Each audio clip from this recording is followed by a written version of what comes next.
प्रश्नोत्तर के 11वें भाग को प्रारंभ करते हैं। एक साधक ने महर्षि रमण से पूछा कि महर्षि, अज्ञान क्या है? तब महर्षि ने कहा, अज्ञान दो प्रकार का है। पहला, आत्मा की विस्मृति। दूसरा, आत्मा के ज्ञान में बाधा। संकल्पों को नष्ट करने के लिए साधनों की आवश्यकता होती है। ये संकल्प पूर्व जन्म के बीज रूप संस्कारों की पुनः अभिव्यक्ति हैं। इनसे नानात्व उदय होते हैं, जिनसे सारे कष्ट उत्पन्न होते हैं। साधन यह है सद्गुरु से सत्य का श्रवण करना इत्यादि। श्रवण का प्रभाव तुरंत हो सकता है तथा शिष्य तत्काल उस सत्य का अनुभव करता है। यह केवल अत्यंत उन्नत शिष्य के लिए ही संभव है। अन्यथा बारंबार श्रवण करके भी शिष्य यही सोचता है कि वह सत्य का साक्षात्कार करने में असमर्थ है। इसका क्या कारण है? मन की मलिनता, अज्ञान, संशय तथा मिथ्या तादात्म्य की बाधाओं का ज़्यादा होना। इनको हटाना आवश्यक है। अज्ञान का पूर्णतया निवारण करने के लिए जब तक कि उसको विषय का पूर्ण ज्ञान न हो जाए, तब तक उसे सत्य के श्रवण की पुनरावृत्ति आवश्यक है। बार बार सत्य का श्रवण करना पड़ेगा। संशयों के निवारण हेतु जो कुछ उसने श्रवण किया है उसका मनन आवश्यक है। अंत में उसका ज्ञान हर प्रकार के संशयों से रहित हो जाएगा। आत्मा को भ्रांतिवश अनात्मा, देह, इंद्रिय समूह, मन अथवा बुद्धि मान लेने की मिथ्या धारणा निवारण हेतु मन को एकाग्र करना आवश्यक है। यह सब पूर्ण होने से बाधाएं समाप्त होती हैं। उसके फल स्वरूप समाधि होती है, अर्थात शांति का साम्राज्य होता है। कुछ लोग कहते हैं कि व्यक्ति को श्रवण, मनन तथा निदिध्यासन कदापि बंद न करना चाहिए।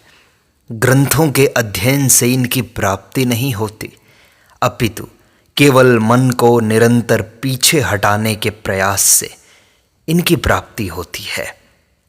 साधक कृतोपासक हो सकता है अथवा अकृतोपासक। पहला अत्यंत स्वल्प प्रेरणा से भी आत्म साक्षात्कार करने में समर्थ है।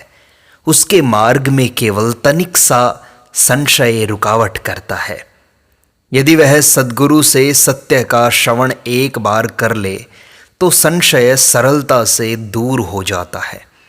उसे तुरंत ही समाधि की अवस्था प्राप्त हो जाती है। ऐसा माना जाता है कि उसने पहले ही पूर्व जन्मों में श्रवण मनन आदि की पूर्णता प्राप्त कर ली थी। अब वे इसके लिए आवश्यक नहीं है। दूसरे जो अकृतोपासक हैं, उनके लिए इन समस्त साधनों की आवश्यकता है। बारंबार श्रवण करने के उपरांत उसको संशय आ घेरते हैं। अतः जब तक समाधि की अवस्था प्राप्त न हो जाए, साधन नहीं छोड़ने चाहिए। श्रवण से आत्मा की देह आदि से तादात्म्य की भ्रांति दूर हो जाती है। मनन से यह स्पष्ट हो जाता है कि ज्ञान आत्मा है। निदिध्यासन से स्पष्ट होता है कि आत्मा अनंत एवं आनंद है। महर्षि, शांति कैसे प्राप्त करें? भक्ति से तुम्हारी इच्छा पूर्ण होगी। महर्षि, मैं जानना चाहता हूं कि वह शांति किस प्रकार प्राप्त कर सकता हूं। कृपया मेरा मार्गदर्शन करने का अनुग्रह करें। हाँ, भक्ति तथा समर्पण से ही। महर्षि, क्या मैं भक्त होने के योग्य हूं? प्रत्येक व्यक्ति भक्त हो सकता है। आध्यात्मिक पथ सबको सुलभ है और किसी को भी उससे वंचित नहीं किया गया है। व्यक्ति चाहे वृद्ध हो, युवा हो, पुरुष हो या स्त्री, सबके लिए आध्यात्मिक पथ एक समान है। महर्षि, मैं जानना चाहता हूँ कि मैं युवा हूँ, गृहस्थ हूँ, क्या ऐसी स्थिति में भक्ति संगत है? निश्चय ही। तुम क्या हो? तुम देह नहीं हो, तुम शुद्ध ज्ञान स्वरूप हो। गृहस्थ धर्म तथा जगत उस शुद्ध चैतन्य पर प्रतीत होने वाले केवल दृश्य मात्र हैं। वह चैतन्य अप्रभावित रहता है। तुम्हारा निज का स्वरूप जैसा है वैसा रहने में क्या बाधा है, चाहे गृहस्थ हो या सन्यासी। महर्षि, आपके उपदेश की पद्धति मुझे पहले से ही पता है। यह आत्मा की खोज करना है। फिर भी मुझे संशय बना रहता है, क्या इस प्रकार की खोज गृहस्थ जीवन के अनुकूल रहेगी? देखो, आत्मा सदैव है। तुम वही हो। तुमसे भिन्न कुछ नहीं है। तुमसे पृथक कुछ नहीं है। अनुकूलता अथवा प्रतिकूलता का प्रश्न नहीं उठता। एकांत का अर्थ है आत्मा में स्थिर रहना, इससे अधिक कुछ भी नहीं। इससे न तो एक प्रकार के वातावरण को त्याग कर अन्य प्रकार के वातावरण में चले जाने का अभिप्राय है, और न स्थूल जगत को त्याग कर मानसिक जगत में प्रवेश करने का। पुत्र का जन्म एवं उसकी मृत्यु केवल आत्मा में ही दृष्टिगोचर होते हैं। ये सारा जगत ऐसे ही है। सुषुप्ति की अवस्था का स्मरण करो, याद करो।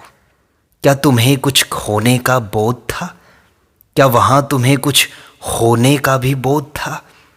यदि पुत्र अथवा जगत सत्य हो तो सुषुप्ति में इन्हें तुम्हारे साथ क्यों उपस्थित नहीं रहना चाहिए? सुषुप्ति में तुम स्वयं के अस्तित्व से इनकार नहीं कर सकते। तुम इस बात से भी इनकार नहीं कर सकते कि तुम सुखी थे तब। अब बातें करने वाले एवं संशय करने वाले तुम वही तो हो। तुम्हारे अनुसार तुम सुखी नहीं हो, किंतु सुषुप्ति में तुम सुखी थे। इस बीच में सुषुप्ति के सुख को नष्ट करने के लिए क्या आ गया? वह अहंकार बीच में आ गया है। जागृत अवस्था में यह नई वस्तु उदय हो गई है।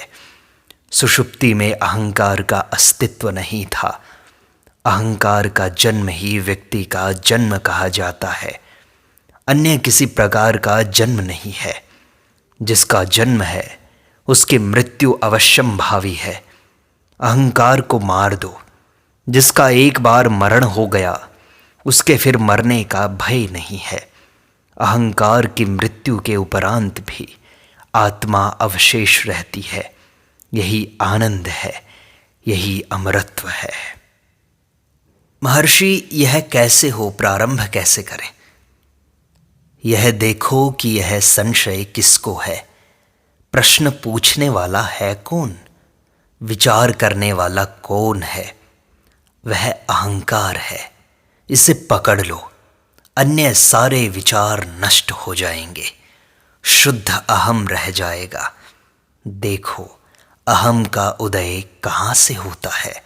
वह शुद्ध चैतन्य है। महर्षि, यह आत्मा की खोज कठिन मालूम पड़ती है। क्या हम भक्ति मार्ग से प्रारंभ कर सकते हैं? देखो, यह व्यक्तिगत स्वभाव तथा साधन के अनुसार होता है। भक्ति एवं विचार एक ही है। महर्षि, मेरा अभिप्राय ध्यान आदि से है। हाँ, ध्यान आकृति पर होता है। इससे अन्य संकल्प निकल जाते हैं। केवल ईश्वर का विचार अन्य विचारों पर प्रभुत्व रखता है। यही एकाग्रता है। इस प्रकार ध्यान का भी वही लक्ष्य है जो विचार का है। महर्षि, हम क्या ईश्वर को साकार रूप में नहीं देख सकते? हाँ, ईश्वर दर्शन मन में होता है, साकार दर्शन संभव है, फिर भी है भक्त के मन में ही है। ईश्वर के आकार तथा रूप का दर्शन भक्त के मन के द्वारा ही निर्धारित होता है, किंतु यह अंतिम अवस्था नहीं है। इसमें द्वैत का भाव रहता है। यह स्वप्न के दृश्य के समान है। ईश्वरानुभूति के पश्चात विचार प्रारंभ होता है। इसका परिणाम आत्मा का साक्षात्कार होता है। विचार ही अंतिम मार्ग है।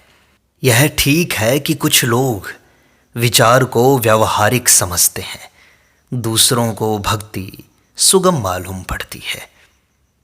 महर्षि, मैं आत्मा तक कैसे पहुंचूंगा? आत्मा तक पहुंचना नहीं होता। यदि आत्मा तक जाना होता तो इसका अर्थ होगा कि आत्मा यहाँ और अभी नहीं है, किंतु इसकी नवीन प्राप्ति होगी। जिसकी नवीन प्राप्ति होगी उसका अंत भी तो निश्चित है। इस प्रकार यह अस्थाई होगी। जो स्थायी नहीं है वह प्राप्त करने के योग्य नहीं है। इसलिए मैं कहता हूं कि आत्मा तक पहुंचना नहीं है। तुम आत्मा हो, तुम वही हो। सही बात यह है कि तुम अपने स्वरूप से अनभिज्ञ हो, उसे जानते नहीं हो। अभी तुम्हारा प्रमाद अकस्मात आकर पूर्ण आनंद को ढक लेता है। इस अज्ञान को हटाने के लिए ही सारे प्रयास किए जाते हैं। यह अज्ञान मिथ्या ज्ञान से युक्त है। शरीर और मन आदि का आत्मा के साथ तादात्म्य ही मिथ्या ज्ञान है। यह मिथ्या तादात्म्य निकल जाना चाहिए और तब आत्मा ही अवशेष रहेगी। महर्षि, यह होगा कैसे? आत्मा की खोज से। महर्षि, यह बड़ा ही कठिन लगता है। क्या मैं आत्मा का साक्षात्कार कर सकता हूं? कृपया मुझे बताएं, मैं बड़ा दुखी हूं इससे। तुम अभी भी आत्मा हो, इसलिए साक्षात्कार प्रत्येक को बराबर रहता है। साक्षात्कार साधकों में भेद नहीं करता। यह संशय ही कि क्या मैं आत्म साक्षात्कार कर सकता हूँ तथा यह भाव कि मैंने साक्षात्कार नहीं किया है, बाधाएं हैं। इनसे मुक्त हो जाओ। महर्षि, किंतु अनुभव भी तो आवश्यक है। जब तक मुझे अनुभव नहीं हो तब तक इन सारे संकल्पों से मैं किस प्रकार मुक्त हो सकता हूँ? ये भी तो मन में ही है। चूंकि तुमने स्वयं को देह से तादात्म्य करके रखा है, इसलिए ये विचार उठते हैं। यदि यह मिथ्या तादात्म्य न रहे तो अज्ञान नष्ट हो जाएगा और सत्य स्पष्ट हो जाएगा। महर्षि, क्या मैं संसार में रहकर भी आध्यात्मिक साधना कर सकता हूँ? हाँ, निश्चय ही। ऐसा ही करना आवश्यक है। क्या संसार बाधा नहीं है? क्या सारे धार्मिक ग्रंथ त्याग का समर्थन नहीं करते? संसार केवल तुम्हारे मन में है। संसार कभी नहीं कहता कि मैं संसार हूँ, अन्यथा यह सदैव रहता तथा सुषुप्ति में भी रहता। चूंकि यह सुषुप्ति में नहीं है, अतः यह अस्थाई है। अस्थाई होने से इसमें बल नहीं है। बल न होने से आत्मा सहज ही वश में कर लेता है इसे। केवल आत्मा ही स्थायी है। आत्मा का अनात्मा से तादात्म्य न होना ही त्याग है। अविद्या के नष्ट होने के पश्चात अनात्मा नहीं रहता। यही वास्तविक त्याग है। तो महर्षि, आपने अपनी युवावस्था में गृह त्याग क्यों किया? देखो, यह मेरा प्रारब्ध है। प्रत्येक व्यक्ति के इस जीवन के आचरण का क्रम उसके प्रारब्ध के अनुसार निश्चित होता है। मेरा प्रारब्ध इस प्रकार का है, तुम्हारा उस प्रकार का है। तो क्या मुझे भी त्याग नहीं करना चाहिए? यदि तुम्हारा प्रारब्ध वैसा होता तो यह प्रश्न नहीं उठता। इसलिए मुझे संसार में रहकर आध्यात्मिक साधना में संलग्न रहना चाहिए। अच्छा, क्या मैं इसी जन्म में आत्म साक्षात्कार कर सकूंगा? इसका उत्तर मैं तुम्हें पहले ही दे चुका हूं। तुम सदैव आत्मा हो, सदैव प्रयास करते रहो। आंतरिक प्रयास कभी निष्फल नहीं जाता, सफलता सुनिश्चित है।